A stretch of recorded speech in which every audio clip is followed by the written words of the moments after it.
अस्सलाम वालेकुम स्टूडेंट्स आज मैं आपको लूप्स का बताऊंगी कि हम असेंबली लैंग्वेज में लूप्स किस तरह यूज़ करते हैं। और सबसे पहले जैसे मैंने आपको बताया था कि असेंबली लैंग्वेज में रजिस्टर्स फिक्स होते हैं किसी न किसी इंस्ट्रक्शन के साथ। इसी तरह लूप जो है हमारी वो हमेशा CX रजिस्टर को यूज़ करती है, ठीक है। और लूप जो है जब हम लूप यूज़ करते हैं तो ऑटोमेटिकली हम CX में जो भी वैल्यू रखवाएंगे उसको ऑटोमेटिकली डिक्रीमेंट करती है उसकी वैल्यू को। तो जब हमने लूप्स यूज़ करनी है तो अगर CX की वैल्यू ज़ीरो पे स्टार्ट होगी, ज़ीरो पे सेट होगी, तो उसको पता होगा कि लूप जो है ना ख़त्म हो चुकी है, मतलब उसने अपनी सारे साइकिल्स ख़त्म कर लिए। और सबसे पहले लूप का आपको पता होना चाहिए कि लूप क्या होती है। बेसिकली कि एक काम है वो जहाँ से स्टार्ट हो रहा है वहीं पे आके एंड हो रहा है, और ये काम बार बार एक साइकिल में होता जा रहा है, तो उसको हम कहते हैं लूप। कि एक जहाँ से एक काम स्टार्ट हो रहा है वहीं पे दोबारा से आके रुक रहा है, और दोबारा एक साइकिल में वही बार बार उसी साइकिल में चल रहा है जब तक कि उसकी कोई फॉल्स कंडीशन नहीं आ जाती। जैसे हमने फॉर एग्ज़ाम्पल अगर हम लूप को सेट करें कि उसने 5 टाइम एक उस साइकिल में चलना है, तो पहले वो एक साइकिल में चलेगी, डिक्रीमेंट होगी 4 पे आएगी, फिर दोबारा वही साइकिल चलेगा, डिक्रीमेंट होगी 3 पे आएगी, और ये साइकिल चलता रहेगा जब तक कि लूप की जो हमने उसका सेट किया हुआ है वैल्यू वो ज़ीरो पे नहीं आ जाती।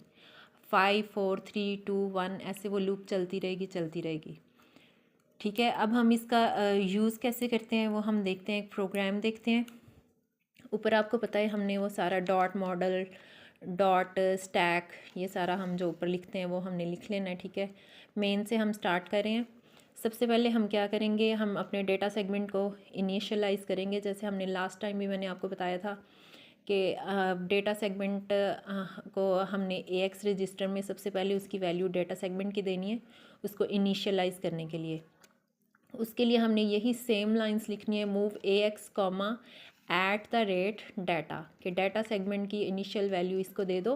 और उसके बाद क्योंकि डायरेक्ट हम डाटा सेगमेंट रजिस्टर में, मैंने आपको बताया था सेगमेंट रजिस्टर्स में हम डायरेक्ट वैल्यूज़ नहीं रखवा सकते, पहले किसी रजिस्टर के अंदर रखवाएंगे, फिर हम उस रजिस्टर से वो वैल्यू डाटा सेगमेंट में रखवा सकते हैं।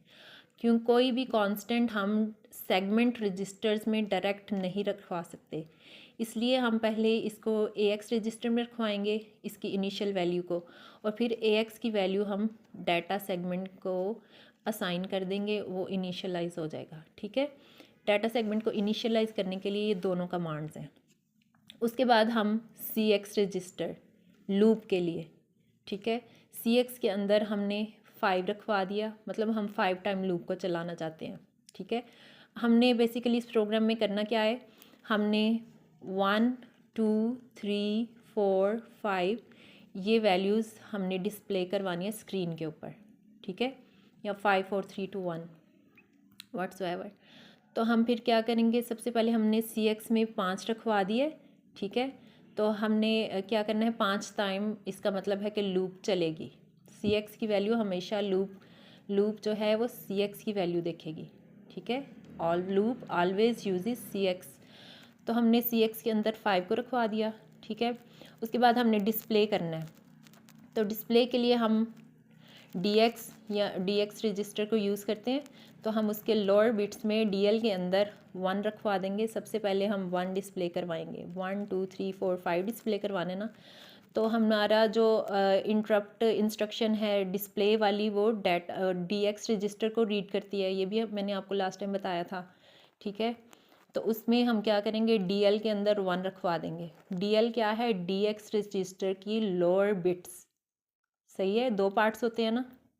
तो DL क्या है, DX रजिस्टर की लोअर बिट्स, उसके अंदर हमने 1 रखवा दिया। अब अगेन, ये अगेन क्या है, ये हमारा लूप का टाइटल है, इसको हमने सेमी कॉलन के साथ एंड करना है, ठीक है, कॉलन्स के साथ एंड करना है। अगेन हम ये हमारी जब लूप चलेगी तो वो दोबारा यहाँ से आके स्टार्ट होगी, यहाँ से हमारी लूप अब स्टार्ट हो गई है। ये हम कोई भी नाम रख सकते हैं, तो उसको एंड करने के लिए हम यहाँ पे कॉलन्स लगाएंगे। बेसिकली ये लूप के लिए, ठीक है। यहाँ पे ये एक लेबल है, यहाँ पे आके दोबारा से लूप यहाँ से स्टार्ट होगी। तो उसके बाद हम क्या करेंगे, ये हमारा डिस्प्ले के लिए हम अपना फंक्शन कॉल करेंगे मूव AH, 2 को हम डिस्प्ले के लिए हम हमेशा किस में AH में फंक्शन कॉल करते हैं, ठीक है। इंटरप्ट 21 ये आपको पता है, ये जो है ये दोनों कमांड्स डिस्प्ले के लिए। तो उसके बाद क्या होगा, इंक्रीमेंट DL, ठीक है। DL के अंदर हमने पहले क्या रखवाया था 1, उसको इंक्रीमेंट करेंगे, उसकी वैल्यू हो जाएगी 2। तो उसके बाद हमने क्या करना है, लूप अगेन, लूप करो। लूप सबसे पहले क्या करेगा, CX की जो वैल्यू है उसको डिक्रीमेंट करेगी। लूप ऑटोमेटिकली डिक्रीमेंट CX, ठीक है। लूप सबसे पहले क्या करेगी, CX की वैल्यू को डिक्रीमेंट करेगी। CX में क्या पड़ा है 5, वो उसको 4 कर देगी और उसके बाद जंप करेगी अगेन के ऊपर। अगेन कहाँ है, ये हमारा लेबल है, ठीक है। लूप CX की 2 काम करेगी, एक तो ये करेगी CX की वैल्यू को डिक्रीमेंट करेगी, उसके बाद अगेन जो हमारा लेबल है उसके ऊपर जंप करेगी। यहाँ पे उसने जंप किया, अगेन AH, 2 हमने डिस्प्ले फंक्शन को कॉल किया। तो ये डिस्प्ले फंक्शन ऑलवेज किसकी वैल्यू को रीड करता है, DL की वैल्यू को रीड करता है, ठीक है। ये आपने कुछ चीज़ें हैं जो याद रखनी है कि कौन सी इंस्ट्रक्शंस जो हैं कौन से रजिस्टर्स की वैल्यू को रीड करती हैं, ठीक है। ये हमने इसके अंदर मूव AH, 2 ये है हमारा फंक्शन डिस्प्ले का फंक्शन, ठीक है।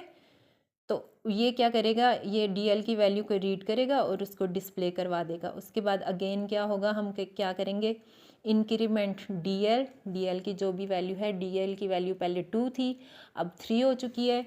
उसके बाद लूप क्या करेगा, CX की वैल्यू 4 हो चुकी थी उसे 3 कर देगा और उसके बाद जंप करेगा अगेन के ऊपर। अगेन के ऊपर आएंगे, वो दोबारा से वैल्यू को जो भी है डिस्प्ले फंक्शन को कॉल करेगा, उसको डिस्प्ले करेगा, इंक्रीमेंट DL करेगा, दोबारा से लूप पे जंप करेगा। इसी तरह ये लूप चलेगी 5 4 3 2 1, ठीक है। इस तरह ये 5 दफ़ा चलेगी और इसकी वैल्यू डिक्रीमेंट होके 1 2 3 4 5 जो है वो डिस्प्ले होता जाएगा।